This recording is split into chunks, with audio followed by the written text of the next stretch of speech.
Hello guys, good morning. Ayan, maghuhugasan po muna natin yung ating pata. So magluluto tayo ng humba. So galing to sa freezer, malinis na to kasi nalinis ko na siya. Naglagay na tayo ng tubig para pakuluan siya. And ilalagay natin guys dito yung ating mga ingredients. So tinesting ko lang siya kung how to lock the pressure cooker pala. So ayan. So ayan, lalagay na natin yung ating mga ingredients. And then pagkalagay natin yan, meron tayong sibuyas, bawang, and yung ating tubig. At maglalagay din tayo ng laurel. So ayan, may bay leaf tayo dito at pamintang buo. Ayan. And then maglalagay din tayo ng toyo o soy sauce. And maglalagay tayo ulit ng brown sugar. Ayan, nakadepende po sa inyo kung ano yung lalagay nyong sugar. Okay? Naglagay din tayo ng salt para siguradong mayroong konting alat. Ayan. Kaya ito na po yung ating nilagay na banana ketchup. Ayan. Para may kulay po pag naluto natin yung ating humba. Ayan. Hindi lang kulay ng toyo. Diba? So, ayan. Mayroon tayo dito nilagay na asukal na brown. And, yung ating tubig, kasi tamang-tama lang yan guys. Naglagay tayo din ng magic sarap, pampasarap, lalo ng ating lulutuin.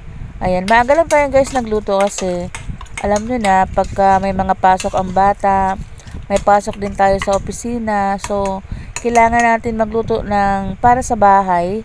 Kasi alam mo yung laking tipid pagka nagbabaon. Kasi nagbaon din dito yung anak ko. Nagbabaon dito ang mga anak ko para sa kanilang school. At yung asawa ko din, nagbabaon din. Ako nagbabaon din. Para hindi tayo bibili ng ulam sa labas. Okay? Yan ang advantage ng nakapagluto ka ng para sa mga anak mo at sa pamilya mo. So, ayan, tinesting ko lang. And then, lagay na natin yan. Buksan na natin yung ating gas. Ayan. Ito yung ating pressure cooker, guys. Medyo matagal na yung pressure cooker ko pero iningatan ko yan. Laging naka-plastic after kong igamit. Okay. Ayan. Make sure guys na naka-lock yung ating pressure cooker. Hintayin na lang natin siyang kumulo and then yun lang. Good morning guys. Ayan, magluluto tayo ngayon ng humba. Ayan. Meron tayo dito nabili na 1 kilong pata. Medyo maliliit lang siyang pagpaka-slice ko kasi ayun na nga. Para eksakto lang siya sa pagkain natin. So ayan, magluluto tayo ng humba. Ayan na nga guys yung ating pinakulaan ko siya sa pressure cooker para mas mabilis siyang maluto. Ayan.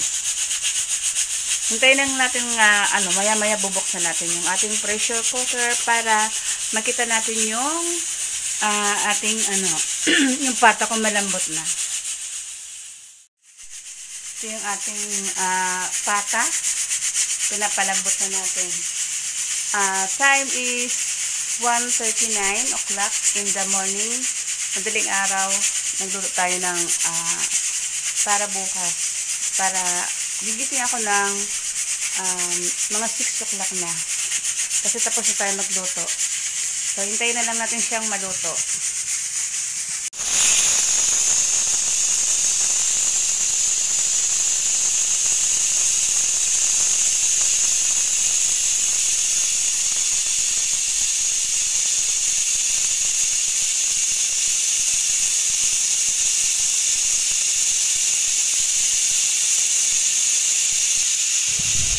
Ayan guys, kailangan pagka nagluto kayo gumamit kayo ng pressure cooker.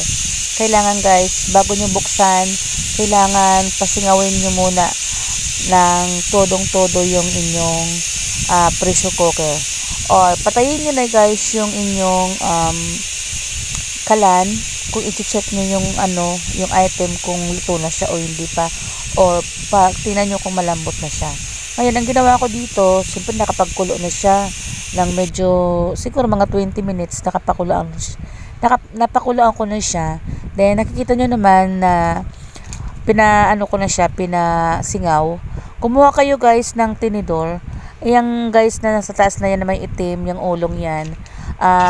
Doon niyo isasaksak yung tinidor para umangat yung yung pasingawan. So ayan, medyo malambot na siya at medyo matubig pa din. Maglalagay tayo dito ng tawag dito, yung nor pork. Ayan, para mas siya, mas malambot, ay mas masarap.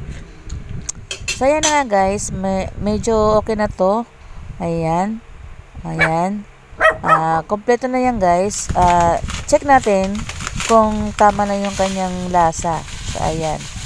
I-check natin yan para alam nyo na, para hindi na tayo pabukas-bukas ng pressure cooker. Para diretso na yung ating luto. Diba? So tama na to, yung sabaw niya, kailangan lang mabawasan. So maglalagay tayo dito ng breading. Ay anong tawag dito, yung para breadcrumbs, para pampalapot ng ating sabaw.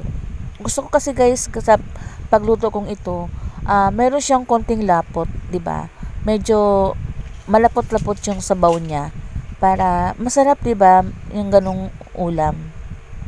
Yung hindi lang siya puro toyo, 'di ba? So ayan, palambutin muna ulit natin siya, takpan. Ayan. So ayan guys, hintayin lang natin siya ulit na kumulo para sa ating pagluluto ng humba.